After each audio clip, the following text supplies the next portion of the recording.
ശാന്തമായ കൂപ്പുകൾ. കൂട്ടുകാരെ, നമ്മുടെ പൂർണ്ണ പിതാവായ ദൈവം പരീക്ഷിച്ച കഥ നിങ്ങൾ കേട്ടിട്ടുണ്ടോ?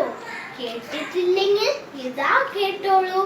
ഒരിക്കൽ ദൈവം അദ്ദേഹത്തെ പരീക്ഷിക്കാൻ തീരുമാനിച്ചു.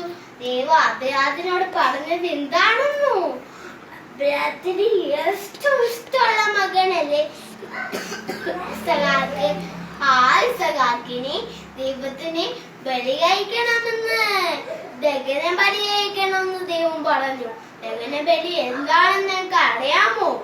കല്ലൊക്കെ കൂട്ടി വെച്ച് തറയുണ്ടാക്കി അതിന്റെ വിറകൊക്കെ വെച്ച് അതിന്റെ മുകളിൽ ആടിനെ കിടത്തി തീ കൊളുത്തിട്ടാ ദൈവം ഭൂമിയിലേക്ക് വരുന്ന മുമ്പ് ആൾക്കാർ ദൈവത്തോട് പ്രാർത്ഥിച്ചിരുന്നത്.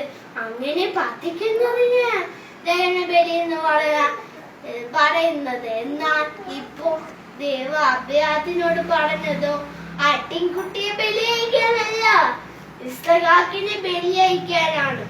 എന്ത് കഷ്ടമല്ലേ ദൈവത്തിന്റെ പരീക്ഷണം.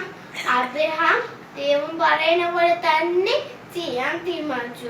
അബ്രഹാമിലേക്ക് കൈതയും 2 വേലക്കാരെയും മകൻ ഇസഹാക്കിനെ കൂട്ടി ബലിക്കുള്ള വിറകും വെട്ടിയെടുത്ത് മോറിയ ദേശത്തേക്ക് പുറപ്പെട്ടു.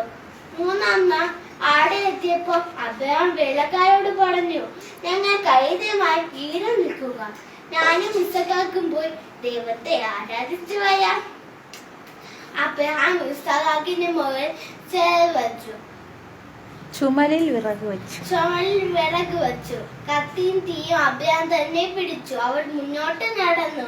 കുറച്ചു കഴിഞ്ഞപ്പോൾ ഇസഹാക്കോ അബ്രഹാത്തെ വിളിച്ചു, അപ്പാ എന്താ മകനെ? വിറകുമുണ്ടല്ലോ, പക്ഷെ ദഹന ബലിക്കുള്ള കുഞ്ഞാടയുടെ. അബ്രഹാം പറഞ്ഞു, ദഹന ബലിക്കുള്ള കുഞ്ഞാടിനെ ദൈവം തന്നെ തരും. അവർ മുന്നോട്ട് നടന്നു. ദൈവം പറഞ്ഞ സ്ഥലത്തെത്തിയപ്പോൾ അബ്രഹാം കല്ലൊക്കെ വെച്ച് ബലിപീഠം പണിതു. അതിന്റെ വിറകൊക്കെ വെച്ച് അതിന്റെ മുകളിൽ ഇസഹാക്കിനെ ബന്ധിച്ച് കടത്തി. പാവം ഇസഹാക്കിന് മനസ്സിലായി, ആട്ടിൻകുട്ടിയെ ബലി കഴിക്കാനല്ല, എന്നെ തന്നെയാ ബലി കഴിക്കാൻ പോകുന്നത്. ഇസഹാക്ക് സങ്കടത്തോടെ അപ്പനെ നോക്കി. അബ്രഹാം ബലിക്കുള്ള കത്തി എടുത്തു. പെട്ടെന്ന് ദൈവത്തിന്റെ ദൂതൻ അബ്രഹാത്തെ വിളിച്ചു, അബ്രഹാം, കുഞ്ഞിനെ ഒന്നും ചെയ്യല്ലേ, ഇസഹാക്കിന്റെ മേൽ കൈ വെക്കരുത്, നീ നിന്റെ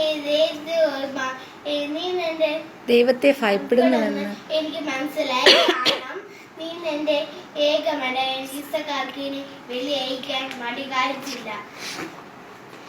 പെട്ടെന്ന് ഒരു ആട്ടിൻകുട്ടിയെ ശബ്ദം കേട്ടപ്പോ അബ്രഹാം തിരിഞ്ഞു നോക്കി. മുൻ ചെടികൾക്കിടയിൽ കൊമ്പ് കുടിയും കിടക്കുന്ന ഒരു മുട്ടയാടിനെ കണ്ടു. അബ്രഹാം വേഗം ഇസഹാക്കിനെ കെട്ടയച്ച് താഴെ വെട്ടി കെട്ടിപ്പിടിച്ചു. പകരം മുട്ടാടിനെ ദൈവത്തിന് ബലി കഴിച്ചു. അബ്രഹാം ദൈവത്തിന്റെ പരീക്ഷണത്തിൽ വിജയിച്ചു. അബ്രഹാമിനെ പോലെ പരീക്ഷയിൽ വിജയിക്കാൻ ദൈവം നമ്മളെ സഹായിക്കട്ടെ എന്ന പ്രാർത്ഥനയോട് നിർത്തുന്നു. Thank you for your concentration. Thank you.